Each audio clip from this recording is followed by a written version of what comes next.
Welcome back, Beyond Worlds podcast time. Not live, not today. No, That was not fun live though. today. It was super fun. Today I am Beyond Joe. And I'm Stephen. Yeah, I messed it up a That's bit. like your thing to be like today I'm Stephen. Back to a podcast. Got something to talk about. Yeah, we're reviewing stuff again. Yeah, we always do that after we hang out. Have you noticed? Because we watch stuff together and then we're like, let's chat about that.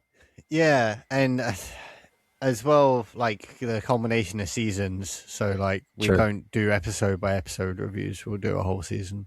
That is true. We are saying that. Yeah, I was going to say technically, although we are doing that today, but that's because we found something super cool. Very different. We're going to. Yeah, very. Well, yeah, very. Yeah.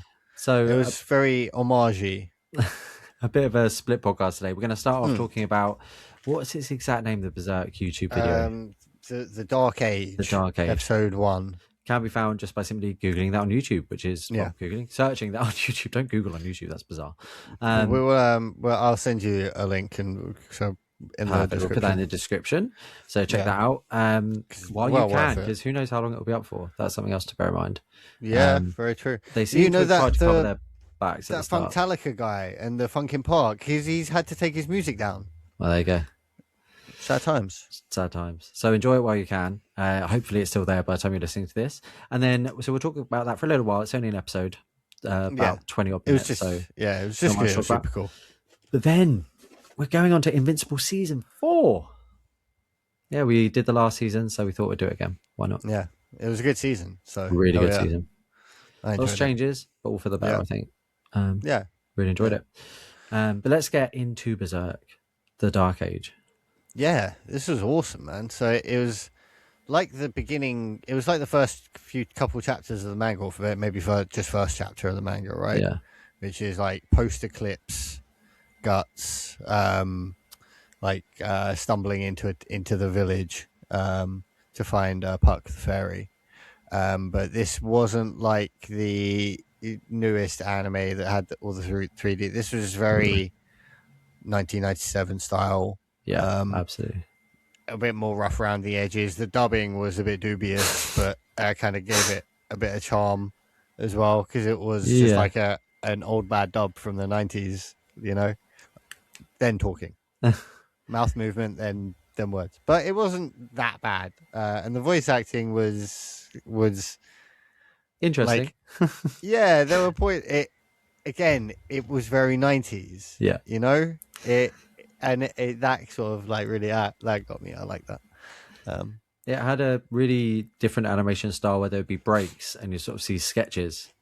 And it would pause for a bit. You'd hear the background, sort of fight scenes, things like that. They'd utilize it a lot. It worked. It was different. I didn't love it, but I didn't not like it, and I think it's definitely worth a watch. It's the sort of thing that I absolutely recommend watching with a friend. Like, it was so cool watching with you. It's not the sort of thing I don't know if I would want to binge. Like, I can't see myself watching 6 episodes of this one after the other. I'd carry on watching it because I feel like I don't think this would come out sort of regularly. I feel like this is like going to be, we'll get one episode a quarter, if that. Yeah, maybe like one every 6 months, and that's if it doesn't get shut down beforehand. Yeah, who knows? But it kind of, the animation style reminded me of, there's that old Lord of the Rings movie that's animated. It kind of reminded me a bit of that. Okay. If you've ever seen clips from that, I can't remember what sort of style of animation that was, but it's almost like it's real acting and then you animate over the top of it. So it's actual film footage, but it's sort of colored in. Yeah. But it was, I enjoyed it. I thought it was cool. And I would, because we've never, this always happens though. We get like one episode of a cool fan Berserk thing and it gets shut down. But we'll see. Maybe this time. Because there was a really cool thing that got shut down recently. And I wasn't sure for a minute if that was this, and it's not. This is something new. But yeah, I thought Guts, his character in this, was a lot more aggressive, more so sort of true to manga almost. It's than he has maybe been in other animated things, and I liked that. It was a lot more gritty, a lot more gruesome, but not in a like honest way, if that makes sense. Yeah, I guess because you don't. It didn't use like any new fangled animation style or anything. It was very raw, so they made Guts quite raw and true to form, I guess. Yeah. Because it did just. It did feel to me like it just rolled straight out of off after the 1997. Oh yeah. So, I think the only voice acting that really irked me a bit, and well, maybe if there was more of that style, I would struggle to watch this all like in a big chunk, would be the villain, like that very high pitched, very nasally, sort of like comic villain, but just not sure 100% if it worked for Berserk. I get why they went with it, and I enjoyed what they did. I'm just not 100% if I was all behind it. I'd be interested to watch 1997 again and see if any of the people got any weird, because like I feel like a couple of the knights might like there's one like recurring guy that where maybe does he wear elephant looking armor or something, and Casca ends up killing him in the big in a big castle siege in the end. And he has the someone's techniques handed down from the family techniques handed down for thousands of years. I feel like that guy would have had a ridiculously dumb voice. But again, to me, that it was just like that felt very 90s reminiscent, the funky bad guy voice. But I don't think they would. I don't think they would. Well, maybe the odd person, but I think maybe for more serious things they would do something a bit more serious. I don't know. But that's my headcanon. Or I would look forward to seeing more. yeah, definitely. Yeah, and the fact that the way they've released it is very indie. They're not, they've got a really big statement at the start, and the way that sort of read out is quite funny because it's the same narrator. It just sort of goes from the big speech about not being an official Berserk thing and blah blah blah, and this is the story. It's pretty cool. Check it out. Very good. Check out. And then we also, I had a bit of Invincible to catch up with. So I was on episode 6 of the new season 4. And we watched episode 7 together, which was awesome. And then since then, I've followed up and I finished off. So I'm finally caught up. And we thought it'd be silly to talk about it if I hadn't seen the end.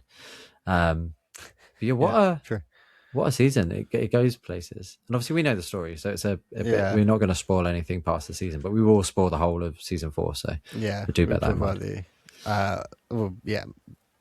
The big things happen. Yeah. This is sort of one of the stages of Invincible does start very slow. Like true. Well, compared to how fast it ends as well. Yeah. It does like a sander launch, right? It builds slowly, then all of a sudden, boom. And that happens in the first season, then it calms down a lot. And it just has its like invincible moments going on. But then that end of season 3, you can't just come down from. So I think they did a real good job season 4. You had all the different big threats. You brought in some funny new stuff. And then you ended it like that. Good season. Yeah. Really enjoyed. And Mark went on quite the journey, and he has been on a journey for a long time. As you said, to begin with, it's very slow. Well, slow is sort of the word used there, but not in a derogatory way at all. It's very similar to like just reading Spider-Man. It's just a build. It's just normal comic book, and then it becomes something different. It becomes something new at the end of that season 1.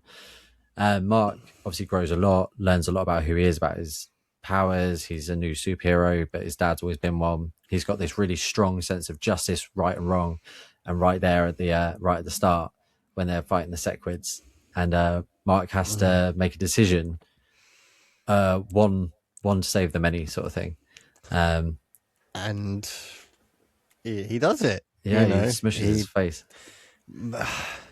And thing is, Mark's seen the bigger picture. Mark's been out to space. Yeah. Mark knows, like, dude, we're not alone out here. You're. Let me just get this over and done with. I got more to worry about. Yeah. Well, he starts to think that, from my perspective anyway, that in order to stop someone and actually stop them, the only way is to kill them, because he's had people come back, Angstrom, Levy. He's had these villains, even his dad's villains, the aliens that come through the portals and stuff like that. I can't remember what they're called. But he's had all that to deal with, and he has come to the conclusion that the only way to stop it is through murder. Like he has to just end them outright, kill them. And we sort of see that as well with Conquest escaping, who didn't get murdered. And so it's all pointing to the fact that Mark was right. Even Robot, with this super sense of justice, decides that actually Mark was on the right path when he nearly gets fucking taken out by a Sequid. He's very quick to change his mind. Like literally in the space of a minute, he's like, oh, Mark's I don't know if we can trust him anymore. Is he a bad guy? And then within a minute, he's like, he's got a good point. That's a good point he's got. Just, and there's obviously a lot to cover, but his journey, you can completely understand why he's doing the way he's doing. That episode 1 was like a good culmination of a lot of long-term storytelling from season 1, 2, and 3 as well. Because you have had, it's weird. Invincible has so many recurring villains, which is a great like comic book plot narrative. But the fact that they keep coming back, and that fact starting to get to Mark, and like, damn, am I doing the wrong thing? Because they keep coming back, more people are getting hurt each time they come back. So what's the way to stop that? If I've tried doing it your way, like, I mean, let's try the other way. Oh, that worked. Oops. Oh yeah. And what's quite interesting, I think, about the journey of this and the journey of Mark and the journey of the story is how that's obviously how we start to see it, that that's the final answer. But then we see Thrag and Optimus Prime. And so Optimus, first off, we see the backstory of some of the Viltrumites. We can get into more detail of that in a bit. But tries to kill the Viltrumite leader to stop the Viltrumites, do the big thing, do murder, and that will quit. Everything will stop. That's the end of it. The head off the snake sort of thing. But unfortunately, that doesn't work. In fact, they become stronger and go on a murder rampage across the galaxy. And then they try and do it again. They take out Viltrum. He tries to use the poison, and again takes out all the Viltrumites. Murder's the only answer, except there's some left and they're stronger. Like that if you try and take the easy option, it normally still comes and bites you in the ass. It's just someone else biting your ass. You don't end things through murder, and that's what this sort of, I feel, season explained from the very first episode to the very end. Because you see, by not murdering, by murdering and by trying to destroy and trying to take out the Viltrumites, it doesn't end well for Mark and the planet, not particularly. It's so you just jumped straight to the end. Sorry. Well, I'm just saying, as a story of should you murder from the beginning to the end, it turns around and I think says there's another option, and it might be the better option to take. I think it explores both options. I don't think it tries to say that one or the other is necessarily right. Because I think, because with like the Sequids, it like give me another option there. Well, we don't know. We assume that he wouldn't have got there in time. We assume that there wouldn't have been another option. And don't get me wrong, I think I would have made the same call. Like I'm sure I would have done. That is a pretty gargantuan threat that was like taking out everyone, man. Yeah. Like everyone was a little screwed there. I don't know. That I think it is situational for like that season. I think.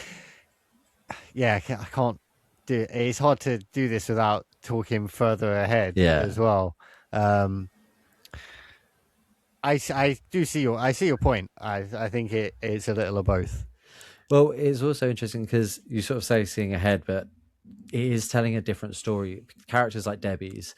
So in the comic, she is blaming Mark a lot for Omni-Man's disappearance for him leaving the Earth. She sort of, even though he's got his ass kicked, she's a lot harsher in the comics.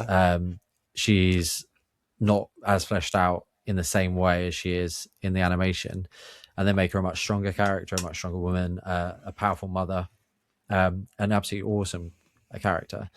And they do go a different way in the animation, so it could, I don't know, it could be a very different end story to what we're expecting. I don't think so in a major way. Like, yeah, you can change certain characters, but I don't think they'll he'd change.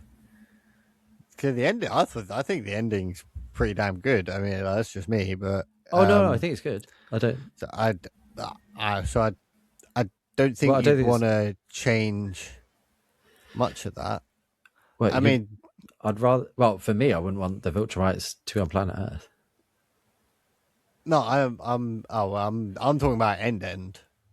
Of the comic series. Yeah. Oh yeah. I wouldn't want to change that. No. So I don't think that. But then, after reading the comic, I wouldn't want to change anything because it's my favorite piece of work. But I'm enjoying what the animation is doing. So yeah, I Rex's whole arc last season, Debbie being better. It's the improvements it's made. It has made for the better, because like Kirkman has come out and said that, like, look, when he was writing this, like to jump forward in episodes, like Tech Jacket being that young girl, Kirkman's come out and said, well, yeah, you know, when I was writing this, I was writing it as a young dude living with another young white dude. So yeah, all of our characters were kind of like young white dudes. But now I see, so those sort of changes, I can appreciate. I'm like, yeah, cool, man. That's your new artistic vision, and you want it. If you think that works, and it does. If you think that works for the story going forward, sure. But I don't think it will then make major narrative plot points change. Characters changes and like minor plot tweaks, like Amber, Tech Jacket, stuff like that. It just sort of modernizes it a little bit, I think, to bring those characters to the forefront again. Because I imagine written back then, I'm not saying women, they weren't portrayed in media as well, but they probably weren't. So, you know, Debbie was a different sort of plot device then. Yeah. But now, in this sort of day and age, having a strong mother, a strong female figure there is probably a better medium for storytelling. Yeah, absolutely. Whatever. But yeah. So yeah. It's a good season. It really is. Just looking at the old episodes. Oh, the hell episode. I was going to say we're going to talk about Damien. Yeah, it was great bringing him back, because like that was a cool, because that's not in the comics at all, is it? Might be maybe an offshoot comic, but yeah, I was like quite like Damien Darkblood from the season 1. Getting him back was cool, and then Satan being a weird like whatever he was, that he was underwhelming, but it is funny, man. Yeah, that was cool, and the villain there was pretty cool as well, and got away to fight another day. But like almost like force of nature of the Earth itself. Yeah, I didn't quite understand her powers, but very powerful. Yeah, I feel like she was made from like the core of the Earth, you know, like, and that sort maybe not gain sentience, but it was part of that. I don't know, but. I've heard like she was like, that's what I say, Earth. I feel like she was like Earth incarnate, you know, but like just magma-y or whatever. Mother Earth. That I enjoyed that episode. Yeah, it was a nice breakaway from the norm, if you like. Yeah, big palette cleanser. Especially with everything that's been going up on the surface, losing Robot and losing. Monster Girl. Yeah. I forgot how long. You know, I forgot about that happening, and I'm looking forward to the outcome of that. Yeah. See what happens next. Like the fact that they're just gone for the rest of the season and they're major players as well. They're not just like, because you got Mark and that like group of main characters, and then you got like big sub characters and smaller sub characters, and then you got like the tiny sub characters as well. There's lots of like levels of that in Invincible, isn't it? So there is, yeah. And we've already lost Rex, so to lose those two as well, they're like season 1. They're originals, so it's they're a tough one to write out of, because then you've got to, but I suppose it does make sense to write them out when there's such big events are coming. Yeah, they need them out of the way. What came after was pretty mad, right? Which one was that? Oh, I'm going into like the whole war. The war. So after them, that was when it was Dark Blood, and then it was sort of moving on to going up into space to deal with the Viltrumites. Okay. Yeah. Well, like to gather some of the shit from Nolan's books, right? They went to find Space Racer. That was such a funny little buddy comedy with him and Alan. Yeah, they're a good pair. Such a good pair. The fucking joke had me creasing, because to begin with I was like, oh, haha, like he can't sleep because they're getting it on and they're really loud.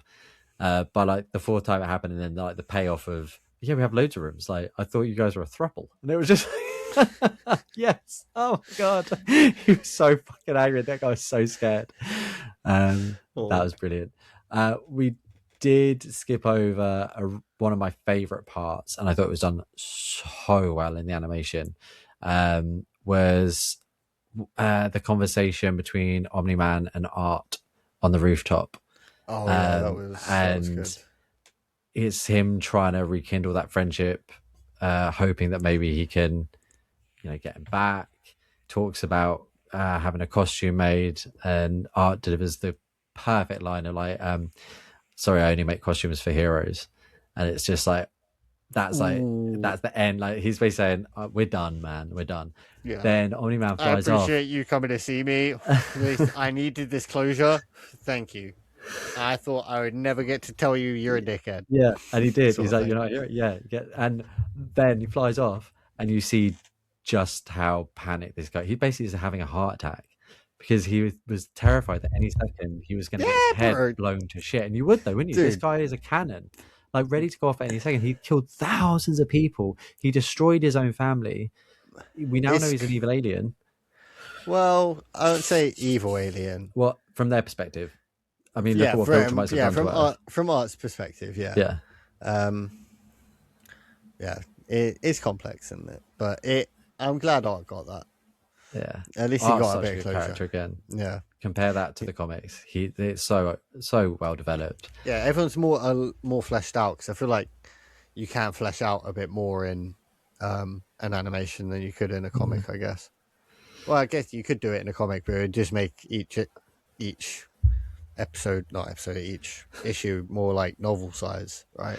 You'd have to write so much more. Oliver grows up quite a lot, both in maturity and physically. So he's now a big boy. Well, he's a teenager looking, much bigger than he was before. He's only like 4 or 5 years old though, right? 6 years old. So he funny. Stops Mark from murdering someone. Titan. So Mark's about to murder. That's a little sub story that was whatever it is to get him back in with Machine Head. It's fine. It's what it is. It's more about Mark and that another chance for him to murder someone. And Oliver stops him. He's like, no, bro, don't do that. And Oliver was the one who was not understanding murder and was going around popping heads. He was pro. Yeah, he was pro. Like, no, what are you talking about, man? There's a problem. Get rid of it. Yeah, we did. He destroyed the twins, didn't he? Yeah, Oliver did. Yeah. And for him to turn around and now be the voice after seeing Mark go crazy from murdering someone, like after seeing him lose his mind at the guilt, he's like, nah, bro, you need to. This isn't for you. Like, stop this. This is You're not him. Yeah. Chill. Yeah, relax a bit. Think it through. The absolute sadness with Oliver when Omni-Man comes and has that conversation we spoke about with Debbie, where she basically tells him to get fucked, which is fantastic, because you're really hoping that she isn't going to be like, yeah, I missed you. Oh yeah, and she tells him to get fucked, and it turns out Oliver was upstairs listening, and we find that out when it turns out Omni-Man's going to go. He doesn't want Oliver to come. he has his reasons, but Oliver obviously doesn't know what they are, and so is pretty fucking pissed off. Especially the fact he cussed out his mum. Omni-Man's dropping well, like L's all over the place. Cussed out the lady that raised him after he knocked up his real mum and got his whole planet destroyed. Technically, Yeah, he's got reasons to be pissed off with his dad, and that's how it starts. After idolizing him for so long as well. Yeah, because he's Kid Omni-Man, right? Yeah, exactly. He does idolize him. Yeah, and yeah, goes on all the harder. Goes on to have a really good development. So double thumbs up. A big development comes from a space fight between Invincible and a Conquest. Yeah, it's fucking crazy. Round 2. Yeah, that was nuts. And yeah, that doesn't end well. No. Well, I mean, yes and no. Well, it doesn't end well for the viewer having to watch Mark Grayson's guts falling out for I think probably about 5 minutes. Those things just kept coming and coming and coming. I was like, any minute now they're going to stop, and then it's like, how many guts? I don't mean. I know you get a lot of guts, but they were fuck. That was a good fight though. That was like showing Mark's willpower. Like, not necessarily the strongest Viltrumite, like physically, but for him to take out Conquest, who's one of the most feared, and do it by sheer willpower is quite. He held onto his neck and stopped him breathing that entire fight. The whole time he was having his gut ripped out. Yeah, did not let go. Fucking determination. Nope, all for Eve. And then spends poor Mark, obviously guts ripped out, and we don't, as readers, we don't fully know the extent of their healing powers at this point. We've got a good idea, especially considering Conquest was basically ahead. But yeah, manages to heal up while there is nice bonding between Kid and Papa Omni. Yeah, they have a little like family outing while Mark's unconscious and in a coma. Do some fishing, right? That's where they were doing some fishing with some big sea monsters. Oliver teaches his dad like the art that murdering isn't always the way, because there's the insect mum, and he's just like, it's just trying to protect the babies. Like, we just want the eggs. Fuck, leave her alone. We'll get more eggs later that way. His dad's like, oh, wait a minute. Yeah, I'm a bit of a dick. Yeah. And that's we did sort of jump ahead. No, we didn't jump ahead, but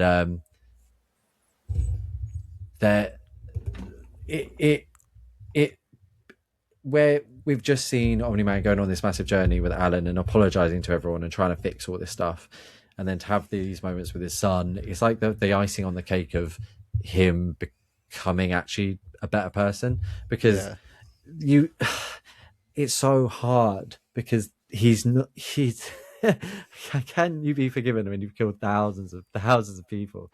You've done, what you tried to do. Actually, like the last episode, actually, he didn't kill that many thousands. Cecil gives you the kill count. Oh, how many was it? When he apologized, it was like 2,300 and something. Well, it's still a lot, granted, but it's not tens of thousands, but no, it's a lot of people. It's still a big number, but a lot of parents, a lot of children. It's and it was all needless. So. And he says, you need to apologize that many more times. Yeah. So.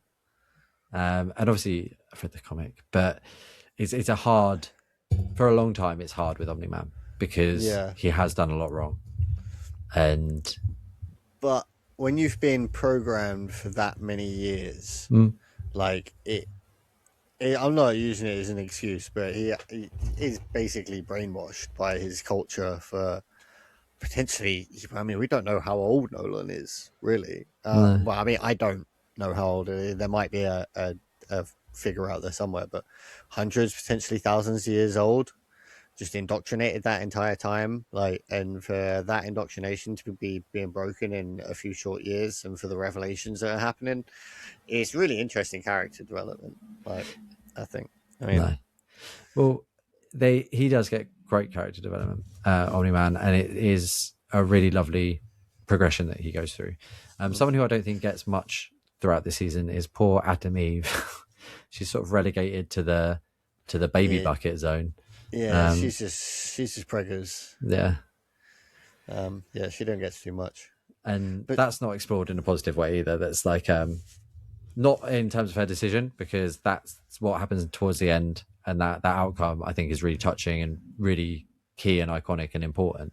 But just more before that, just trying to talk to Mark, doesn't want to do it, and for good reason. But she's super worried, and because I mean it puts to because as guys you don't really think about that whole lead up to it, to a chick telling you that she's if you're not planning for it, that whole lead up to be, oh shit, man, I'm gonna tell this guy, we're together, but I gotta tell him, we're together now, or it like, that we don't think about, and we can't know what that's like. So to see it so on screen so well was not educating is not the right word, but it's educating, Yeah. It just gives you perspective. Other than that, I don't think she had much else going on, which I just think was a bit unfair on her character, because she is so deep and has so much going on. And she's gone from being this superhero to being Mark's girlfriend. And I just feel bad for her for that. I think for this season, it's sort of necessary again. Just because of all the stuff going on. Yeah, she doesn't have that big a role around now in the comics.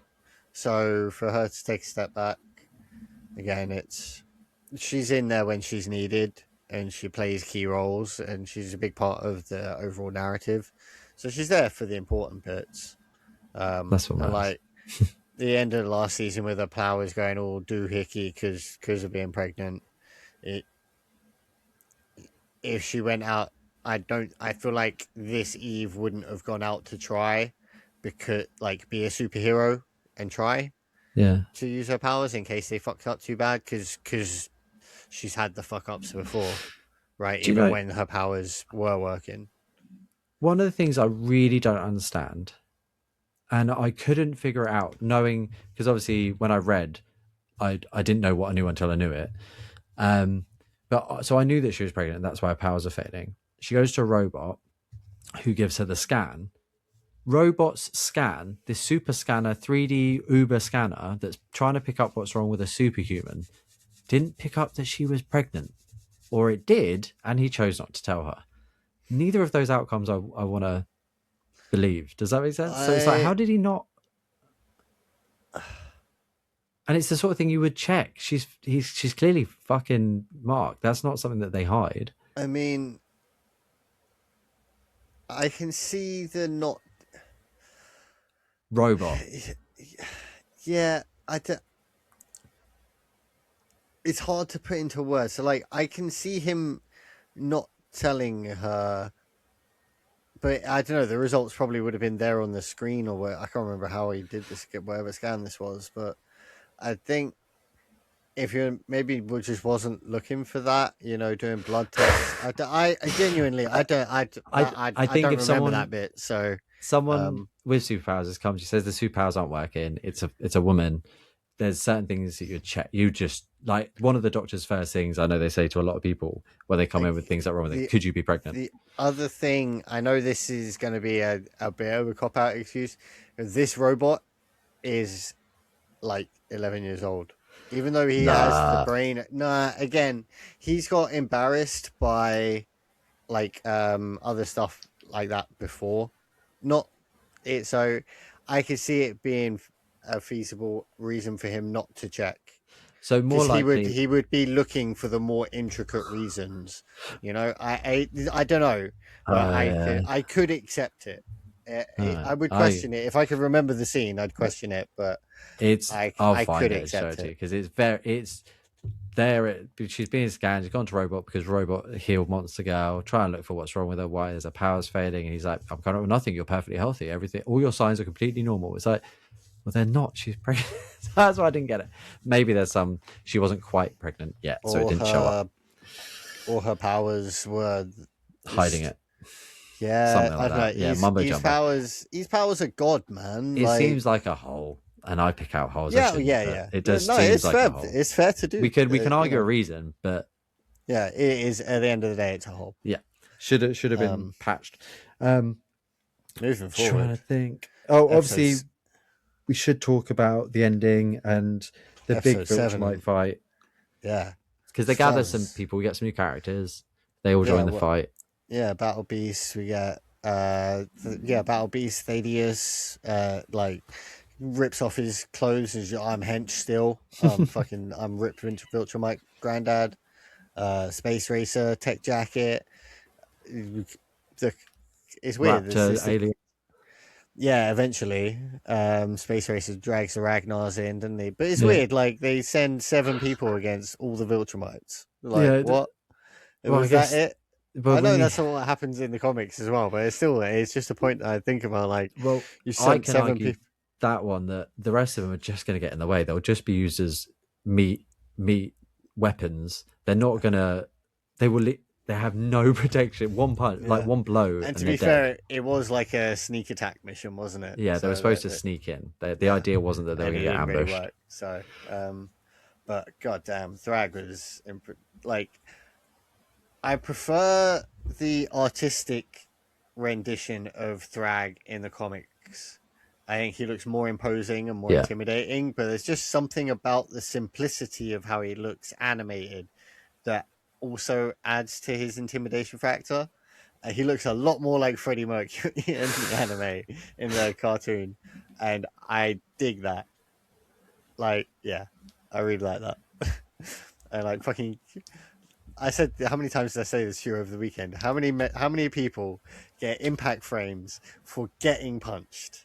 You don't get impact frames for getting hit, or like not even getting hit yet. The hit's just coming to you and you're moving your head forward to intercept it. What? You turn into Satan in the impact frames? Well, that was cool. Very cool. The impact frames are nuts. And yeah, just like I feel like Thrag just epitomizes Viltrumite. You know, like he didn't even want Oliver to hit him. He's like, no, you're not good enough. Squish. Rips off his jaw. Yeah. Oh, you want to try again? Backhand. No more jaw for you. Like Mark puts up a good showing to start with. It's funny that how that it starts and ends, and Mark so confidently going in to be like, well, I'm gonna fucking kill you, and just show me to like the end where there's the shot of Mark trying to fly away and Thrag just chasing him, like flying through space, and Mark, the fear on his face. It's like, whoa. Yeah, they do a lot of Mark fear in this last 2 episodes, because that is an amazing battle. They go through the rings of Viltrum, which is actually just a load of dead Viltrumites from the poison. The fight that I couldn't remember how it ends, and the whole time I think I was saying to you, like, there's no way out of this. I can't remember how they deal with it. And obviously it's by destroying Viltrum. It's the only way out. They have no way. They realize that Thrag is Thrag dead? No, he gets killed after that. But so Viltrum's destroyed. Not Thrag. Optimus Prime. Optimus Prime gets killed after the Thrag and Nolan have a little chat for a few minutes, and then Thrag like cyclone punches him into space and past the rings to the point Nolan can't control his flight until he's like out of Viltrum's atmosphere and everything. That punch was gnarly. Then Nolan's like, plan. We're gonna blow up the planet with our bodies. Space Racer, shoot it. Use that big gun. Yeah. Nuts. I still think Thrag should have been able to get. He should have got up to them, but that's one of those things that just doesn't make sense. Like the fact that they came out with clothes that didn't burn, only over their some cops. Clothes. Yeah, they should have been whacking their willies out. Not that I wanted to see that, but let's be real. For integrity's sake, that's what would have happened. They would have never got there because Thrag would have caught up. Because there's no reason Thrag wouldn't have done it, especially if he was trying to save his planet. I maintain that after seeing the meme, they should have passed Viltrumite Satan, the exact same guy, just with a mustache in the middle of the planet. Should have just been there in the corner, like, wait, what the fuck? like just for the lols. Like they've done so many other dumb stuff in it, and so many like on the nose jokes. What other reason was there to introduce Satan than give Satan a mustache? After destroying the planet, they go a bit nutso.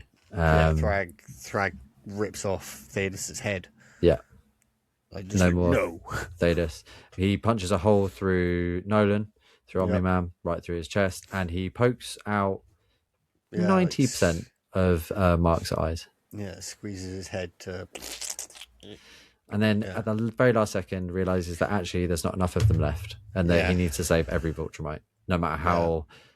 which is a vast difference to what he says when his last leaders died, where he's like, only the strong will survive, kill them all. And now he's very much like, we killed too many. Yeah, well, you know, it shows his growth as the leader of Viltrum, right?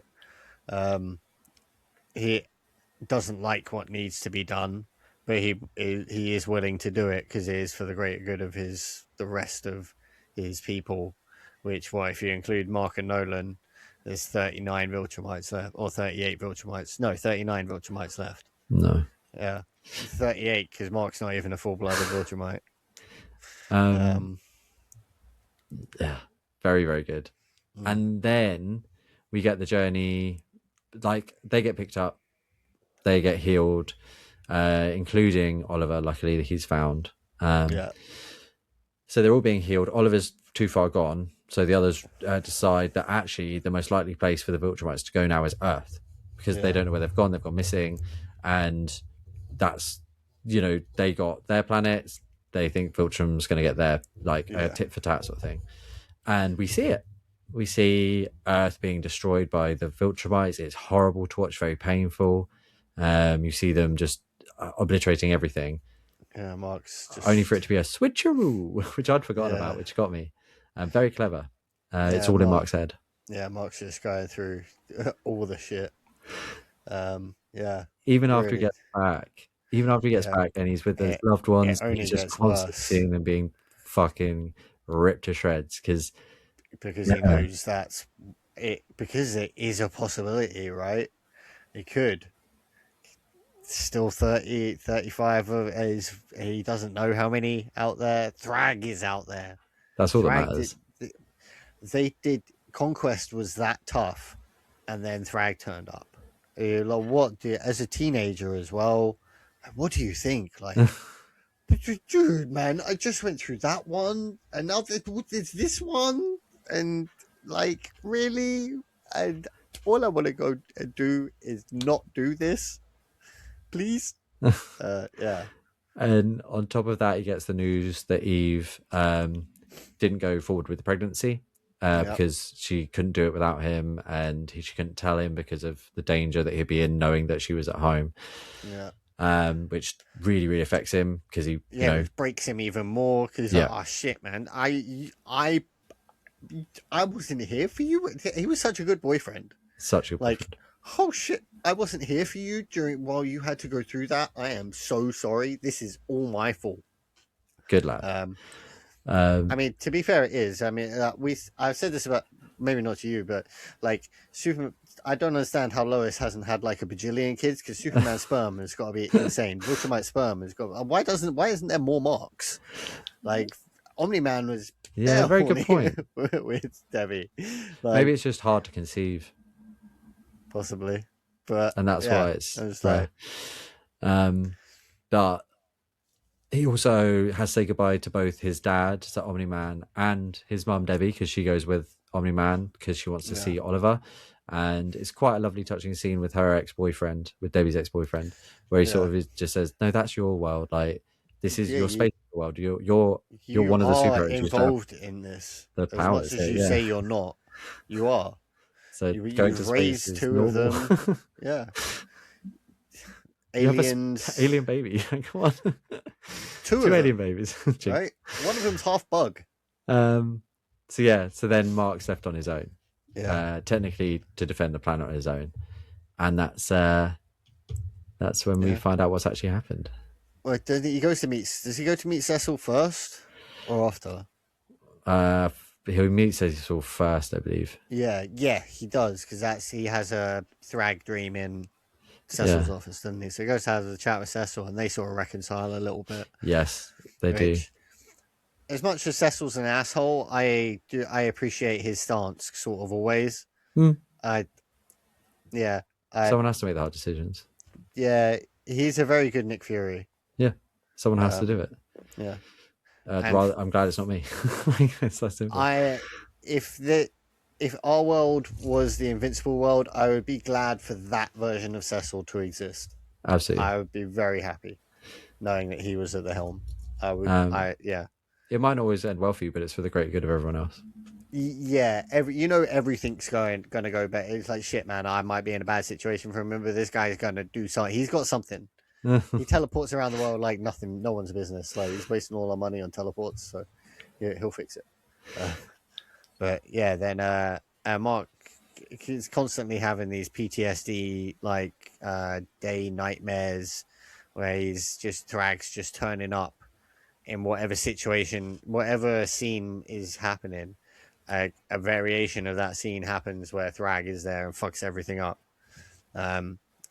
Mark's trying to fly around, clear his head, and thinks he's having one of his Thrag dreams, and turns out he's not having one of his Thrag dreams. Yeah, so fucked up.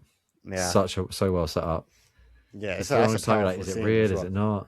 Yeah, is it going to just turn now around and be like, nope, there's another one? They're like, oh, this is real. Oh shit! But Thrag's quite reasonable. Considering that is very reasonable. It's not obviously reasonable to Mark because it does put Earth in a very predicament. But from Thrag doesn't have to do any of this shit. He just wants them to live amongst people and no one know about it. That's all. Yeah. And again, he's sort of justified. He could just destroy their planet, but it's like, hey man, I see the value in this. You're pretty. I mean, in Thrag's mind, he is thinking of Mark and Oliver as like mongrel Viltrumites. They're probably not worthy, but Oliver definitely at this point. And Mark though is sort of proven himself to be a Viltrumite. Yeah. Almost, yeah. And it really does embody them. From Thrag's perception, in terms of strength. guess. Yeah. He'd be Conquest. Yeah. And so Thrag would see see Earth as a resource, right? It's like, damn man, Nolan managed to make one of you out here. Cool, man. We won't conquer you. We'll just fuck a bunch of you. That's it. Make love, not war. And that's where it ends. Yeah. Mark agrees with their Mark has the plan. Like conflict of no, I'll never do this. No. Oh, all right. It's the only option. I can't do anything if I can't do. If I say no, well, I'm just everything's fucked. Everyone's anyway, dead. So, well, what do I do? But yeah, absolutely fantastic season of television. Absolutely fantastic story. Guy goes places. Guy spin places. And it's brutal and honest and painful. It's only going to go more places. Literally. So yeah, let us know what you thought about Invincible season 4. Season 4. Did you like it? Did you think it was naff? Did you like the changes they made? Should we have talked about different things? Let us know in the comments. We appreciate you. Yeah, please write one. Even if you don't like us, write one. Tell us. I mean, we'll probably ignore it, but write it. Express your opinion. Was there anything else that you wanted to mention before we say goodbye to everyone, Steve? Path of Exile 2 reveal is in 7-8 days. Nice. Well, let's get you set up on a live stream and watch the reveal together. Yeah, we could do. Until next time, I've been Beyond Joe. And I am Stephen. And thank you for joining us. In 1, 2, 3, 4, like 5, 6 worlds, because there's like 5, 6 maybe 5 or 6 in Invincible, and then there was the one in Redux. That was those ones.